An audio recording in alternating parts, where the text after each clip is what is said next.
வணக்கம், நான் உங்கள் அம்மா சமையல் மீனாட்சி. பாருங்க, ஒரு 35 பேருக்கு நம்ம பிரிஞ்சி ரைஸ் பண்ண போறோம். 35 பேருக்குன்னா நம்ம ஒரு 7 கிலோ அரிசி வச்சிருக்கோம். 7 கிலோ அரிசி, பச்சை மிளகா ஒரு 1/2 கிலோ பச்சை மிளகா. அங்க ஒரு தட்டில் பட்டை, லவங்கம், ஏலக்காய், நட்சத்திர பட்டை, மராட்டி முக்கு, கிராம்பு, கடல்பாசி எல்லாமே வச்சிருக்கோம். அது பார்த்தீங்கன்னா ஒரு 10 கிராம் வச்சிருக்கேன். இங்க இஞ்சி பூண்டு பேஸ்ட் பார்த்தீங்கன்னா ரெண்டுமே சேர்த்து ஒரு 400 கிராம் வச்சிருக்கேம். பீன்ஸ் 1/2 கிலோ, 1 கிலோ கேரட்டு, உருளைக்கிழங்கு 1 கிலோ, பச்சை பட்டாணி ஒரு கொஞ்சம் அளவு ஒரு 1/4 கிலோ அளவு வச்சிருக்கேன். தனியா பொடி ஒரு 100 கிராம், வெறும் மிளகாத்தூள் 200 கிராம், மஞ்சத்தூள் தேவையான அளவு நம்ம யூஸ் பண்ணிக்கலாம். வெங்காயம் 1 கிலோ வெங்காயம் நறுக்கி வச்சிருக்கேன். தயிர் 1/2 லிட்டர் தயிர், நெய் 300 கிராம் நெய், தக்காளி ஒரு கிலோ தக்காளி, மீன் மேக்கர் ஒரு 1/2 கிலோ வச்சிருக்கேன். எண்ணெய் நம்ம தேவையான அளவு யூஸ் பண்ணிக்கலாம். புதினா ஒரு கட்டு ஆஞ்சி வச்சிருக்கேன். கொத்தமல்லி கொஞ்சம் வச்சிருக்கேன். உப்பு தேவையான அளவு நம்ம யூஸ் பண்ணிக்கலாம்.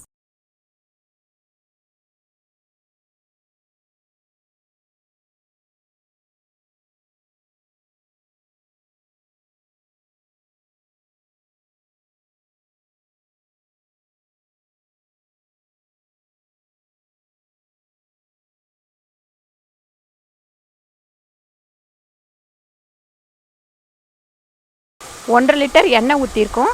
பட்டை, லவங்கம் எல்லாத்தையும் நம்ம மசாலா ஐட்டம் எல்லாத்தையும் போட்டாச்சு. இப்போ நம்ம பச்சை மிளகாய் போட்டுக்கலாம். அடுத்து பார்த்திங்கன்னா வெங்காயம் போட்டுக்கலாம்.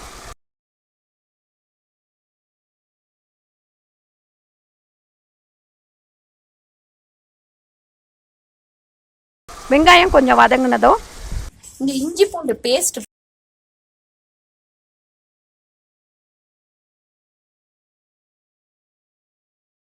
இப்போ நம்ம தக்காளி போட்டுக்கலாம்.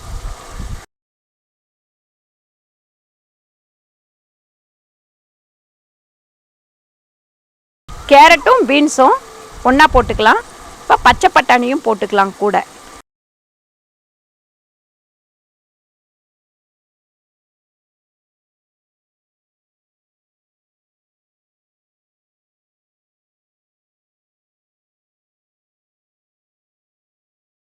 ஒரு 2 வதங்கினதுக்கப்புறம் மீன் மேக்கர் போட்டுக்கலாம்.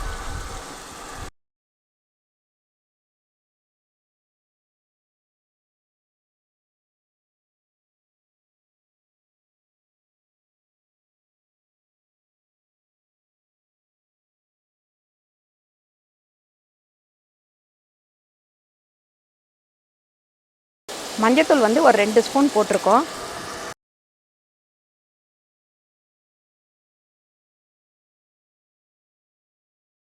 பாருங்கள், இப்போ நம்ம உருளைக்கிழங்கு போட்டுக்கலாம். உருளைக்கிழங்கு கட் பண்ணி வச்சா அதை நம்ம தண்ணியிலேயே வைக்கணும், அப்போ தான் நல்லாயிருக்கும்.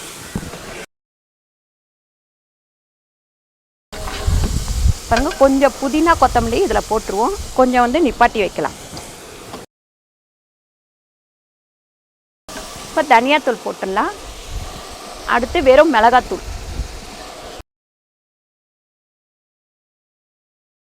இப்போ நம்ம தயிர் போட்டுக்கலாம். ஒரு 1/2 லிட்டர் தயிர் போட்டுக்கலாம்.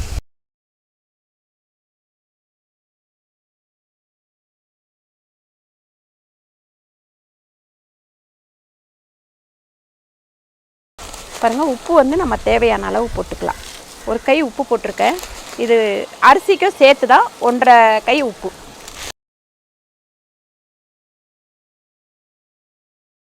நாலு கிண்ணம் அரிசி வரும். இப்போ அதுக்கேற்ற மாதிரி நம்ம 7 இதில் தண்ணி ஊற்றலாம்.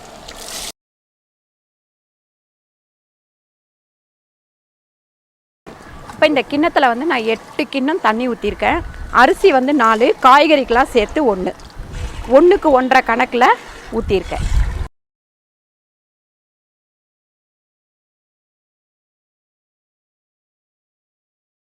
பாருங்கள், தண்ணி கொதித்து வரட்டும்.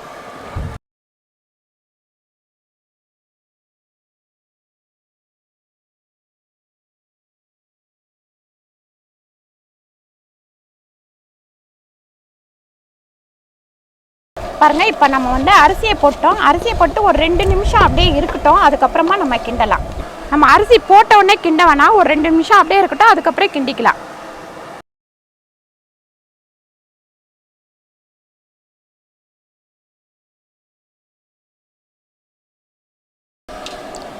மீதி இருக்கிற புதினாவை மேலே லைட்டாக போட்டு விட்டுருங்க.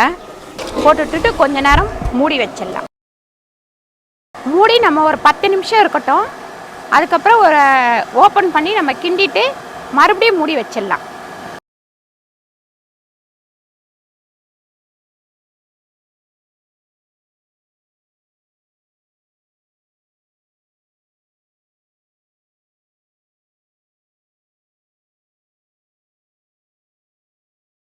ரொம்ப நம்ம பிரியாணி அரிசி போடும்போது ரொம்ப கிண்டக்கூடாது, லைட்டாக கிண்டனா போதும். இப்போ தீயை குறைச்சி வச்சிடலாம். இப்போ இது மேலே நெய் ஊற்றிடலாம்.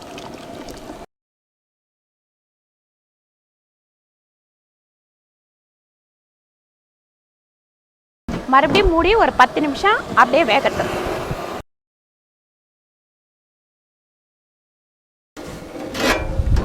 பாருங்கள், ஒரே ஒரு ட்ரிப்பு கிண்டிட்டு மறுபடியும் மூடிட்டு அது மேலே தண்ணி வெயிட் வச்சிடலாம்.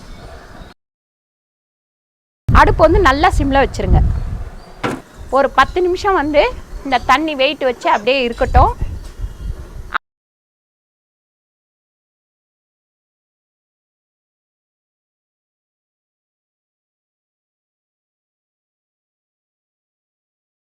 பாருங்கள், இது 30லேருந்து 35 பேர் இந்த பிரிஞ்சி சாதம் சாப்பிட்லாம். இப்போ இந்த லைட்டாக இந்த தண்ணி இருக்குது, இதோடவே நம்ம ஆஃப் பண்ணிவிடுவோம். கரெக்டாக இருக்கும். மூடி வச்சுருவோம்.